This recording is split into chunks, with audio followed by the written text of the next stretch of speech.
Hi guys, join me in this video as I make this cake for the first time. I saw it on Instagram and I just want to try this trend and I actually love the outcome. So first, I'm just going to add the melted butter into my bowl together with the cocoa powder. So I made sure that I melted the butter nicely and also it's a bit hot so that when I mix it into the cocoa powder, it's going to melt it.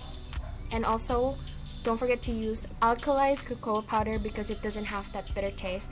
And afterwards, I added 2 pieces of whole eggs into the mixture. And just making sure that all of the ingredients are well blended together. And then followed by brown sugar. In case guys you haven't subscribed to my channel, please do so now. Don't forget to like, comment, subscribe, and hit the notification bell because it will help me a lot to be seen by other people who also love baking. So I just added the glycerin to actually make it a bit chewy because that's the consistency that we're aiming for, and then added the all-purpose flour so that I just blended all of the ingredients nicely. So after this, when you blend all of your ingredients together, you just transfer this to a baking pan, and then I will show you how I layered the Cadbury milk. Also, I added coffee powder because you know that chocolate always goes well with coffee, and also you can use espresso if you have, but also coffee powder works best, so I use about 2.5 teaspoons of instant coffee powder for added flavor. If you have vanilla extract as well, that would also work nice in this recipe.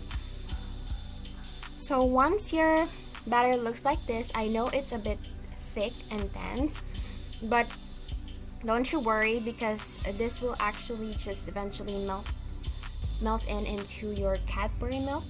So after that, I actually divided into 2 equal parts because you are going to top your cake with another layer once you insert your chocolate milk bar in the middle. So I'm just basically evening out the surface of the cake and then just putting in a whole bar of Cadbury milk. This is my favorite part actually. I love Cadbury, and this video is not sponsored. I just want to try this hack and I really love this. I do definitely want to try it again, although the 1 piece of Cadbury milk bar is quite expensive. So you can actually just do this in special occasions, probably when somebody has a birthday or you're celebrating something. This is the perfect cake for you. So I'm just covering my chocolate milk bar with the remainder of my mixture and just basically leveling out the top so that it bakes evenly inside the oven. And then also don't forget the sides. It will be much better if you use a chocolate bar, small chocolate bars on the side so that you can also cover those areas that don't have milk bars. And then after this, you're going to bake in the oven for 20 minutes on 180 degrees Celsius oven, and then this is what it looks like. You have to cool it down first before cutting it. I do recommend that you only keep this at room temperature because the chocolate will actually harden inside the refrigerator and it will be hard to eat. So I do recommend that when you store this is that you just store this in room temperature. It will last until 4 days, no problem, as long as you cover it and you perfectly store it on room temperature, meaning to say just outside the refrigerator. It will work best. Or you can definitely put it in the refrigerator and then before eating it or consuming it, you just have to thaw it for like 15 to 30 minutes before eating because that will bring it to room temperature as well. And then I'm just adding frosting here. What I used was a mixture of chocolate ganache, non-dairy whipped cream, and also some leftover crème pâtissière that I have.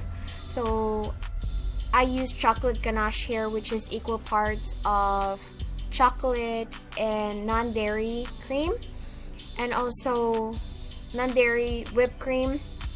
and creme patissiere, which I have all shared in my previous videos. In case you missed them, go ahead and check my previous videos. I made creme patissiere from scratch and chocolate ganache using my recipe for the chocolate tart. So if you want to go ahead and check it out, go ahead and do so.